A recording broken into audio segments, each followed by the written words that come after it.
Betapapun kuat dan siap, tidak pernah mudah menghadapi perpisahan, terutama ketika pertemuan telah belasan tahun disakralkan lewat ikatan pernikahan. Berada di jurang perceraian, citra harmonis dalam rumah tangga Ari Wibowo dan Inge Anugrah runtuh bersama segala drama. Kabar kehadiran orang ketiga yang sempat diungkap Ari Wibowo secara gamblang, kini kian ditegaskan dengan pengakuan anggota keluarga lainnya, bahwa Inge telah mengaku bermain cinta terlarang dengan pria lain di luar sana, diutarakan. Inilah kemudian yang mengusik warganet untuk menelisik siapa gerangan pria yang dianggap jadi benalu dalam rumah tangga mereka. Tapi benarkah di balik heboh dugaan perselingkuhan Inge, Ari Wibowo sejatinya tidak pernah berniat mengungkap persoalan di balik keputusan berpisah dari sang istri? Kenapa saya terpaksa bicara soal orang ketiga, walaupun digunakan itu sebetulnya hanya bicara bahwa ada cekcok, ya kan, ada perselisihan di dalam rumah tangga, karena memang tidak mau dibongkar. Tapi dari kuasa hukumnya Inge dari awal memang sudah bilang, oh di sini tidak ada unsur pihak ketiga. Nah, terpaksa aku bilang bahwa itu tidak benar, pernyataan itu tidak benar karena dari pihak aku memang merasa bahwa ya ini karena unsur pihak dia. Tapi kan orangnya segala macam itu kan yang penting untuk dibicarakan di media, cukup nanti di dalam persidangan aja tertutup. Kemudian juga apakah aku bisa membuktikannya atau tidak, itu kan juga semua di dalam persidangan gitu. Jadi itu biar nggak usah dibahas oleh media. Kenapa harus aku jadi penyebab? Tuduhan sebenarnya kan kayak nyudutin kamu sebenarnya itu, Pak.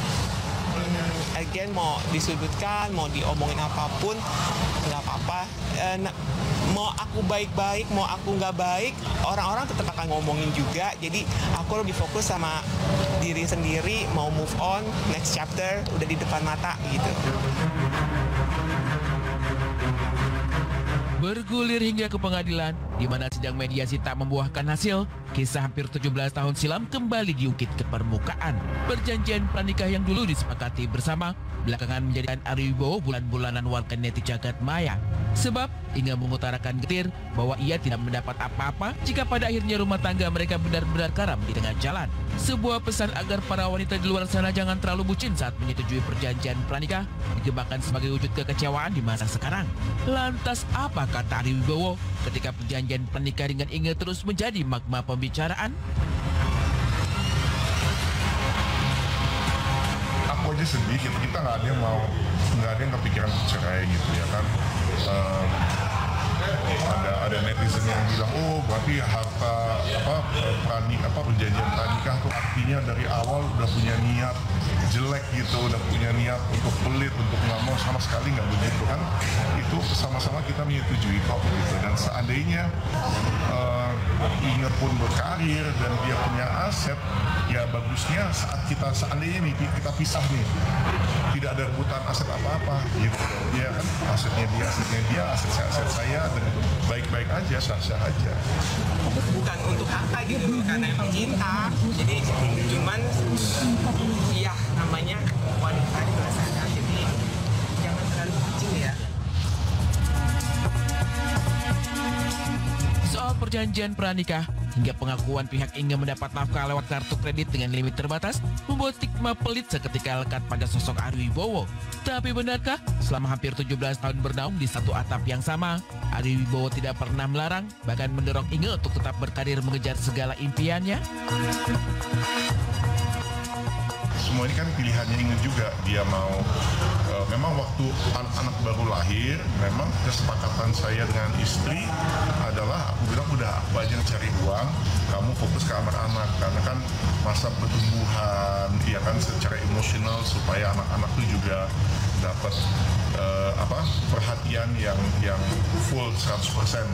Kalau nanti udah sendirian, akankah itu menjadi kekhawatiran buat Inge? Oh ya, awalnya iya dong pastinya, karena kan aku harus bener-bener start from zero. Aku kan full time housewife. Jadi nggak kerja sama sekali? Enggak. Cuma pas recently ini mereka udah besar, udah teenagers, ya aku mulai ngajar-ngajar kayak jadi coach gitu. Karena ternyata my passion juga untuk ini, coach, ngomporin orang-orang, ayo you have to be healthy and you can feel good about yourself gitu. Ketika perpisahan dianggap jadi jalan terbaik, Inge mulai dihantui kekhawatiran dengan nasib finansialnya di masa depan.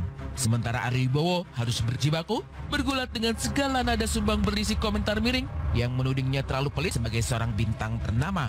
Heboh pengakuan salah satu warganet yang menyebut Ari Wibowo keke meminta kembalian uang parkir Rp1.000 membuat citranya rusak. Image yang dijaga sedemikian rupa selama 35 tahun berkarya hancur lebur dalam seketika. Awal sedikit mengganggu ya, karena 35 tahun saya berusaha untuk menjaga image dengan baik, tahu dalam jangka waktu 1 minggu 2 minggu itu semua hancur lebur gitu ya, oleh penghakiman netizen. Ari Wibowo bersuara mengungkap drama rumah tangga yang selama ini disimpan sebagai rahasia ketika terus dihakimi. Di awal-awal proses perceraian mengemuka, Ari Wibowo sempat uring-uringan membaca sederet komentar warganet di jagat maya. Tapi sekarang, ia memilih menatap ke depan, berharap hubungan dengan Inge dan keluarga tak turut putus oleh perpisahan. Sebab ada anak-anak yang akan terus melautkan cerita mereka sebagai orang tua. Yalah, pasti sedih dong ya, mertua saya itu orang yang baik kok, keluarganya baik semua, dan dan sangat menyayangkan gitu, karena kan mereka juga sayang cucu, sayang aku juga, aku udah dianggap seperti anak sendiri juga gitu kan.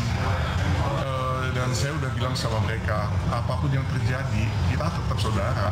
Walaupun saya sama Inge misalnya memilih untuk berpisah.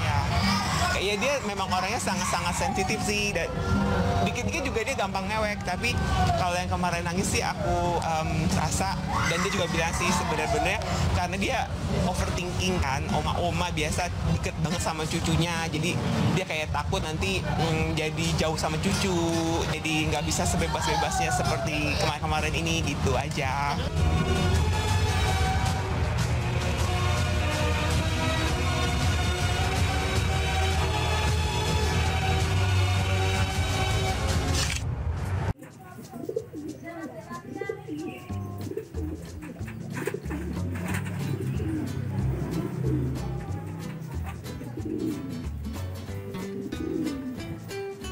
Proses penjemuran.